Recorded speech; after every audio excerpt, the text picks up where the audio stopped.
One.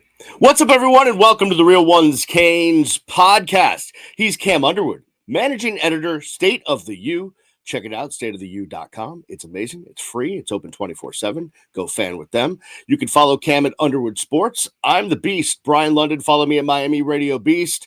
Cam, it is a bye week, and I'm not sure if it's coming at the right time. You never know with these things, right? Do you want to keep the momentum going? Do you want a week off to rest up because maybe your biggest game of the year is coming up a week from Saturday against Florida State? I don't know what your thoughts are, but I kind of like the bye week right now. I'm not sure I like the bye week after the FSU game. That one I think should have been later, but that's. I can't control the schedule, but we're on the same page, I think, I guess. We are simpatico for those who are not who are listening and not watching. I was pointing at the screen and gesticulating wildly that yes, Brian is correct here.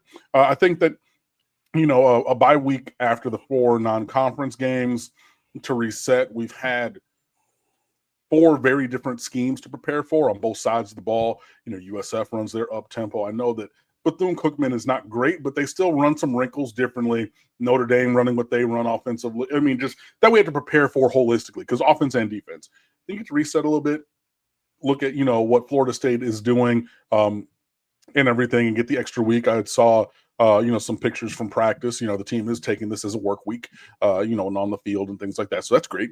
And I'm fine with this bye week. It's the second bye week. And for those who are wondering, normally there are 13 weeks in which you play 12 games, which is why teams get 1 bye week. Last year, this year, and a couple other years recently, there have been 14 weeks in the fall window. So naturally, an extra week means an extra bye, not an extra game. And so we have 2 off weeks, but we get our 2 off weeks in a 3-week span. Miami is playing 1 game in 20 days since we beat Florida. You know what I mean? Like, it's just, I hate the ACC. And I knew when they were doing the schedule release, I knew they were going to do some baloney. I almost said a bad word and I knew they were going to do this baloney to Miami, and I simply hate it. I know that there are 2 other teams, it's Duke and somebody else, who have this same scheduling quirk, they're calling it. I'm going to stop talking because it's making me more and more mad because I really, really hate the 2 bye weeks in 3 weeks. It is the stupidest thing. It needs to be, if you have 2 bye weeks, there needs to be a structure in place in the league charter that a team cannot have both of their bye weeks within 3 weeks. I hate it. It's the stupidest freaking thing in the world. And it puts Miami at a disadvantage competitively because after the Florida State game, you're going to get that second bye and then have to run the last 7 games in a row consecutively with no break, while other teams are probably going to get that late October, early November time off, that 1 little week. And I know that there's 5 weeks or 5 game weekends in November, which is where the extra weekend comes from. Why can't we have, I'd even take like a 4-5-3 to get to my 12 games, 4 off, 5 off, 3. I'll take 4-3-5, whatever. But the 2 bye weeks sandwiching Florida State, I hate it. I hate it. Well, I agree with you unless someone gets nicked up in the game in Tallahassee, and then you want that extra week for them to heal up. But that's, right. I don't if somebody gets nicked up in a game later, then what off correct. Week is there? Right. Yeah, correct. I get you. Let's move ahead. I don't want to preview FSU too much. We are recording this Thursday evening. 24 hours from now, they'll be playing at Virginia. I think this game is going to be a tough one. Game. Yeah, they have a Friday game against Virginia. Right. So extra day of rest. They do get an extra day, but I think that game might be a little bit tougher than some might be thinking. But I'm going to let them handle their business. We'll handle ours. The Canes are one of the big national stories in college football. They should be. And there's been a lot of debate specifically about the offense and specifically about how good this team truly is. Have they played someone? Have they not played someone? There's a lot of questions about all that stuff. So let me ask you this question. Okay. What do we know about this team this early in the season? What do we know? That's a really great question. What we know is something that I wrote for everyone at stateoftheu.com. ESV spells success for defense. under Yes. Corey Heatherman. Do you want to tell I've the been people sitting, what that? You want to tell I the people what do. he has? I do. Yeah, I've been sitting on it since he said it a couple weeks ago, and then was working on some other things. I know I saw Jordan McPherson of the Herald and Adam Lichtenstein of the Sun Sentinel work back and finally do their pieces on this thing. I did not read those before I did mine. And I'm sure that those are great work from those the reason why they did that is because post game Florida, the Mhm. players started talking about ESV, so that's Well, why that's what nudged them. See, but the thing is, I tweeted that from the USF Presser. game presser. Yes. And I was just focused on, and I didn't get a chance to kind of flesh out the feature. But ESV stands for playing with enthusiasm, swarming to the ball, and playing with violence. That is the mantra of this defense. And I'm not demeaning anybody or taking anything away. I'm sure that I will read those pieces by those guys. I know both of those guys. I say hi to them every week in the press box. They're great dudes. They're full-time beat writers and way better journalists than I, because I'm not a journalist. I'm a blogger. But I did write that feature about the defense with ESV and Corey Heatherman. So I think that we're fairly confident that the defense is good. They are physical, and they play with that mantra of ESV, enthusiasm, swarming to the ball, and playing with violence at all three levels consistently. We've seen a few literal breakdowns on the defense, but the players are held accountable and the big issues get fixed immediately. So I do like that. I'm very confident in that. I'm confident in Dylan Joyce being one of the best punters in America. I'm confident that Carter Davis is better than we thought and developing his skills well at kicker. Yep. I know that we have potential on kick and punt return with Malachi Tony and Keelan Marion, and if it's Tony Johnson or Ray Joseph or whoever else on kick return. I need to see more of it. Malachi Tony has been the best player on the field since he was 13. I'm fine with that.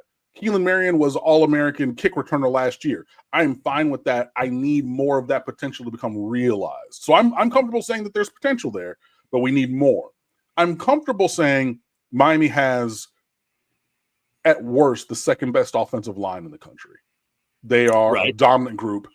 I feel very confident in saying that. I feel very confident that the running game shows more diversity of scheme, but consistent excellence and execution in the run game than we've seen.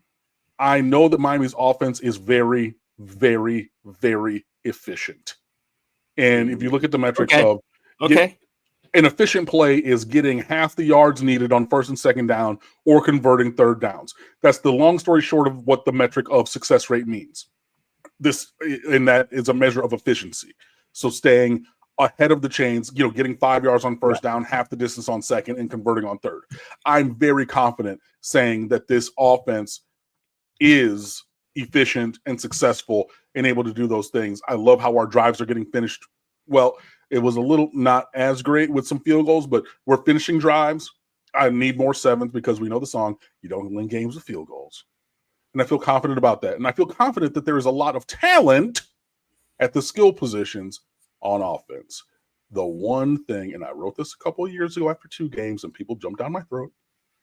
And I was looking over the stat profile, and because I was trying to remember some things, and there's one thing that's very, very absent in the offense through 4 weeks.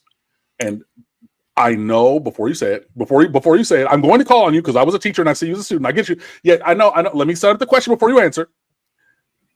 I know that we played Notre Dame and they're a very good defense. I know that we played Florida, and while that program is a dumpster fire, their defense is talented and, successful, and they present a good challenge. Even with that being said, there's one thing missing from this offense, and it is my biggest question going forward. Now that I have set that all up, Mr. London Beast there in the front row, thank you for having your hand up and being engaged in class. Do you have an idea of what the thing missing from the offense is at this point? I will take a guess that it is the deep ball / big play on the passing offense. You're even more granular than I was going. Just explosive plays overall. Okay. Yeah. So it does not have to be just passing, but even running. I know that there have been chunk plays, but like we talked about with USF, I need those nuclear plays. I need those plays to go score. And Yes. looking at the stat profile, Miami is in the 120s in the country in explosive plays and like play rate and just Cam, just for because we talked about it on one of the episodes, explosive nuclear, like define explosive plays as the stats define it. Explosive plays are plays of 20 yards or more. And I picked up the term nuclear from somebody else. That was plays of 40 or more yards that go score. That was included in there. So if I was looking at a different team, but as I go back over to the Miami stat profile, marginal explosiveness, Miami's at 117 out of 136. Yards per successful play, 122 out of 134, I believe is, or 35, whatever. I think, no, it's 136 because we had 2 new teams. So that's really, really low. Now, that's balanced out by the fact, and I tweeted it out, just like Shannon Dawson said, good old boring efficiency. Just like Herman Boone said, remember the Titans. Novocaine, it's the veer option, it's Novocaine. Give it time and it's going to work. And that's the Miami offense. But I need a measure more explosivity. It's the exact same thing that I wrote a couple of years ago. And I'm not saying it needs to be the Cam Ward offense, which is just blur over the top, just, whatever, one play touchdowns all over the place. I don't need that. I just need league average in explosion, because if we have league average and explosion, now the whole entire offense changes. If those stats that are 117 and 122 respectively out of 136 teams get up into the low 80s, 70s, 60s in the country, think how far a jump that is. That would be a transformational jump for this offense. And again, I know that we played a couple of good offenses or good defenses, and we just grinded it out against USF, but they kept us from really being explosive with the one throw to Josh Moore, which was a go ball with a pump fake, and then the cornerback sat. Fine. That's the one question that is out there for me through 4 weeks. Where are the explosive plays? Probably more passing than running, but where are those coming from? Because we're going to need them at some point. Because I don't know, even with as good skill position talent, even with the running backs, even with the offensive line, I'm not sure that the efficiency of just leaning on people and having 18 plays, 72-yard drives, I don't know that that's going to be able to continue. Sometimes you got to be able to blur somebody. You got to take advantage of a misrotated, a safety where they're in too high, they rotate to one robber, there's nobody there, you got to win on the outside as the X or the Z, or even a slot fade. You got to be able to have those plays in the offense. And to this point of the season, Miami is missing those. I love Malachi Tony. I love the whip route. I love all the things that he's doing. I just need to see more explosion from this offense. So I've given you a bunch of things that I know. That's one thing that I would like to see coming out of this bye week, especially as we go into ACC play. All right, I want to take a break. On the other side, I've got 3 topics I want to get to, okay? Ooh. One of them has to do with the front page of the great website that you manage, stateoftheu.com, and a story there. 2, I want to ask you, what teams in the top 10 or what have you could beat Miami, or do you see as a problem? Or what teams do you say, you know what, I look at them and say, yeah, that's going to be a really tough game, ridiculous game. So I want that. And then last but not least, I know Miami got a commitment this week, and it looks like Mario and the staff are full press recruiting as the bye week hits here, as they are out on the trail. So we'll talk about that as well. We'll do that on the other side. You're listening and watching the Real Ones Canes podcast. We'll be right back. And we are back here on the Real Ones Canes podcast. He's Cam Underwood, managing editor, State of the U. Go check it out, stateoftheu.com. You can follow Cam on the X at Underwood Sports. I'm the Beast, Brian London. You can follow me at Miami Radio Beast. Cam, we got to talk about the great website that you manage at stateoftheu.com, because there's an article up there right on the front page. There you see, if you're watching, the number 4, hand in the ground, ready to launch himself forward at some poor quarterback or running back or somebody ahead of him, and that is Rueben Bain. And you call him the destroyer of worlds. Talk to me about Rueben Bain. And I've been saying it for weeks now that I think he's arguably the best player in college football, but what is your opinion of this guy that is sure to be one of the top draft picks in the NFL coming up? Yeah, he is just incredible. The Destroyer of Worlds, I believe, is a true and accurate moniker. There are other things, ESV, John Michael's State of Florida CFB rankings, tons more stuff. Hey, what do you do when there's no game this weekend? Justin DeTavio has some ideas. There's all kinds of great stuff up here on stateoftheu.com. But as we go into Rueben Bain, the Destroyer of Worlds, because that's what he is playing at such an uber elite level that, and yeah, there's this great picture that I put up on Twitter, or from Miami Athletics, the thing, and it's just he's playing so very well. Now I'm going to stop sharing because you need to go to the website and read the piece and interact with it. I've seen some comments, and yeah, please go do that stuff. Rueben Bain has, I mean, by all metrics, he is the best player in the country, bar none. He has the highest PFF grade in the country. He's not been below 90 grade in any phase of any game so far. And like PFF grades basically max out at about 96. Like you don't really get, pretend that, the doctrineering, the one professor or teacher you ever had who's like, I don't give A pluses, or I barely even give right. Because that's PFF grading. He has a 94.8 overall grade to this point of the year, does Rueben Bain. He is graded higher against the rush than the pass.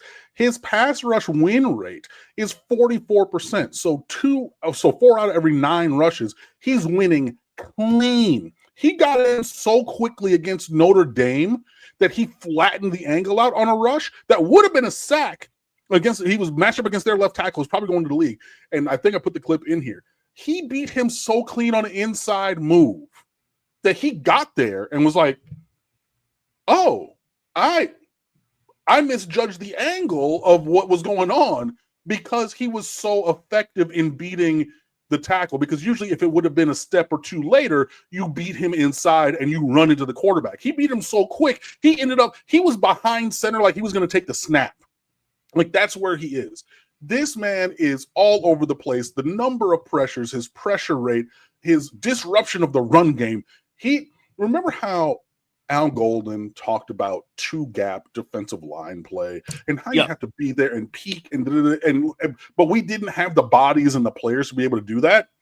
Not only does Rueben Bain 1-gap, which is I'm getting through the C gap and you're not going to stop me. He 2 gaps and stacks, and then when he sees the runner, he just chucks these 330-pound linemen to the side like a sack of potatoes and then goes to make a play. At every level of the game, he is playing elite football. He's the embodiment of Corey Heatherman's ESV. Why? Because he made that interception against Notre Dame over on the sideline where he had no business being over there. But what did he do? He kept running the ball. He kept going, and he found himself there. P.S. By the way, in the ESV piece, I counted 7 Miami Hurricane defenders within 5 yards of that tipped ball on the sideline outside the numbers on a quick screen. That's what we're talking about. And he is the leader of the bunch. Now, I know people are going to say, but in the piece cam, it says that Rueben Bain only has 2 sacks. This is true. I went on the official Miami's, the stats app that they send out after the game that are submitted to the NCAA. He only has 2 sacks for 13 yards. They've been 4 half sacks put together over the games. So he's been back there more. And the homies are eating too. You got Marquise Lightfoot back there. You got Akeem Mesdor back there. You got, defensive tackles who are making plays because of what Rueben Bain is doing. And all of a sudden, guys got to do things differently on the opposing offense to get away from the Destroyer of Worlds who's back there wrecking shop. He is playing at such an elite level. This is not a player who you need to think of as a first-round draft pick. You need to be looking at Rueben Bain in the top 5. It was a travesty of life that he was not a 5-star recruit coming out of high school. I have no idea what they looked at. This man had almost 100 tackles for loss and over 65 sacks in his final 2 years of high school alone by his singular self. Not what a team did, not what 4 years and everything. He himself put those numbers up. And he's playing not only to that level, but higher than that level at this point of his college career as a junior. This is the the progression of the 2023 ACC Defensive Rookie of the Year that we were robbed of seeing last year because he got injured on the second play of the Florida game and was never the same. I cannot talk highly enough about what he's doing, and I embedded plenty of videos and articles from other people so you can think, Cam, I know you went to Miami. I know that you run a website about Miami. I know you're one of the co-hosts of the Real Ones Canes podcast. You're going over the top about Rueben Bain. There's everybody in the football world who is seeing and noticing this. And that is why I say he is the destroyer of worlds. And there's even, from everything I've said, there's even more about how he's destroying worlds on the piece on stateoftheu.com. And if that isn't enough for you to go read it, dear listener or watcher, I don't know what else to get. I don't know. But yeah, no, he's incredible. And I love the fact that he's a Hurricane. All right, yeah. I mean, Rueben Bain is, like I said earlier in the year, Cam, I think he's going to be in New York as a Heisman finalist. I don't think he'll win it because it's just not a defensive award. Mm-hmm. But I think he might be there. And if he's not, it's kind of a sham. But, there's been other amazing defensive guys, we've talked about it before, that have been the best player in the country and haven't made it to New York. But he deserves it. By the way, for the audience, if you're watching on YouTube, you'll notice that Cam's video is a little shaky and frozen and what have you. And he is fighting through horrible internet situation at his house. So that's why it is what it is. But since we don't want to tempt fate and have him, turn things off and turn it back on and then not be able to get back in, we're just going to go with it. So if you're listening on the audio, it's fine. If you're watching the video, he's going to freeze a little bit, but you still hear him. So everything is totally good. All right. As you look at the AP Top 25 or college football, right? So Ohio State's number one, then it's the Canes, then it's Penn State, LSU, Georgia, Oregon, Oklahoma, Florida State, Texas A&M, Texas, Indiana, Texas Tech, whatever. You go down the list. Of the teams that are considered really good, who gives Miami the biggest challenge of those teams? Now, listen, I think Florida State's going to be a really tough game up there in Doak. And I think if they win tomorrow night against Virginia, it could be, theoretically, it could be a matchup of two top 7 teams, two top 6 teams. I don't know if they'll move into the top 5, something like that. But so that could be a clash of the Titans. But, there was a time when you had your Georgia and Alabama, or Alabama and Clemson, or Ohio State and Georgia. It was like 2 teams were like clearly the best, and then there was like everybody else. What do you say about the competition? As listen, it's a bye week. We're allowed to project ahead. As we get towards the postseason down the line, you're thinking what about the total number of teams that would give Miami problems out there? Yeah, I mean, I am going to sound like a broken record, but it's about Miami taking care of business and playing Miami football. And if we do that, I think it will be okay. Geez, you won't even. You're not even going to come on. No. I just wanted to start there. I really and honestly have believed that for a long time. We have not taken care of business and done the things we need to do in previous years. So I just wanted to put that out there. If we're looking at the matchups with opposing teams, I would say teams that have comparable prototypical size, like similar to Miami, because Miami's built like a classic, SEC team. So I would say those teams, a team like an LSU, like a Georgia that is built big up front on both lines and also has speed at skill players. I would say O State because they have a plethora of receiving options, and Jeremiah Smith is the best non-Rueben Bain player in America. I do not trust Penn State because James Franklin. And I said this James Franklin. I said this, I do another show on Wednesday nights. You guys can follow me and find that. But for years, Penn State beats everybody with the exception of Ohio State and Michigan. And now you add Oregon to that caliber of opponent and they play this week. I expect Oregon to win that game. And I would put Oregon in that class of teams that would be challenging for Miami. I know that Penn State is one of those teams that's outside of there, but could be in the group of teams that, could be contenders against Miami. I would say the short list right now for me would be Oregon, Georgia, LSU, and Ohio State. It's a short list. It could change throughout the year, but that's where I sit right now, and we'll see what happens, moving forward. All right, Cam, you know what? We're not going to tempt fate with your internet connection, so we will wrap this thing up. We'll give the kids this to bite on, and we will be back next week with another episode of the Real Ones Canes podcast. For Cam Underwood, managing editor of State of the U, I'm the Beast, Brian London. We will see you next time right here on the Real Ones Canes podcast. Peace.